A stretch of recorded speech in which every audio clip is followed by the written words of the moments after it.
one of the core strategies we've been following over the last few years is to try and integrate our systems with as many third parties as possible to make the user experience much easier and slicker, both from a cash calc and an analytics perspective. And from an analytics perspective, one of the most successful integrations we've ever created is with intelliflo.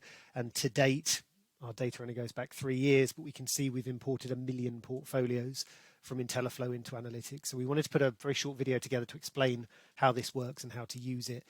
One thing to note, when you want to use this integration, you've got to contact intelliflo to allow them to switch the integration on first. And then once it's switched on, this is how you'd pull a portfolio from IO into your analytics account and some of the stuff you can do thereafter, because it's actually a two-way integration.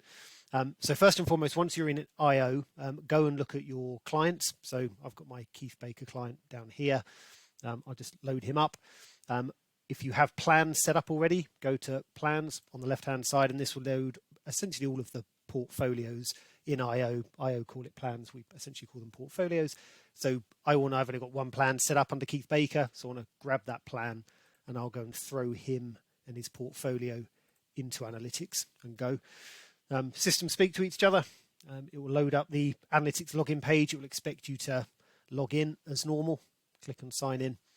And when the analytics page loads up, you'll see not only has the data been pulled across on the fly, but the portfolio will automatically, nice little touch, but it will also automatically add here. Give it a few seconds. There we go. So there's my portfolio. Now it's under the portfolio tab, and anywhere in analytics where you have a portfolio tab, Keith Baker is going to be in there. But that's taken a matter of seconds. Now, if I open up the portfolio just by clicking on it, just to show you what it's done, all IO have really done is just kick 10 icing codes at us and told us what the unit holdings are. And as I said, the system's built it on the fly within a matter of seconds. Now, if you didn't have that integration in place, people that have been using analytics for some time will realize that's quite a long-winded, laborious process to go and find 10 funds manually, even if you did have the codes, and then add the units and the percentages to each one of them, brick by brick, build it up and then save it. As I said, the integration's done that in seconds. It's pulled across all the unit holdings, and I can obviously amend this and edit it if need be. I can start adding more stuff to it, can start applying additional charges. But a nice secondary touch to this is anything I create off the back of this session, I can then push back into IO.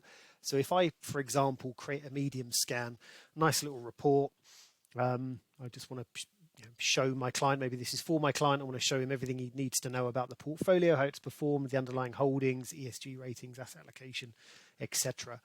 If I go and PDF this, give it a couple of seconds, you'll get a bog standard PDF as you usually would be getting a little tab along the top there that says upload to IO. So I want to call this client review, maybe 2022. Click on upload to IO. That should only take a second or two. Document saved. And if I come away from here into IO, come down to my documents tab, I'm already in Keith Baker. And there it is, my client review PDF. So it works both ways. Now, in addition to that, we've obviously got an integration between IO and cash calc as well.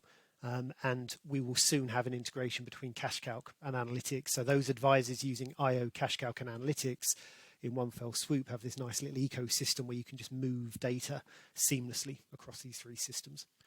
So again, I hope you found that useful. Any questions, if you want to know more about this, you can obviously either contact ourselves or IO. For ourselves, click on contact us in the bottom left hand corner and talk to our help desk.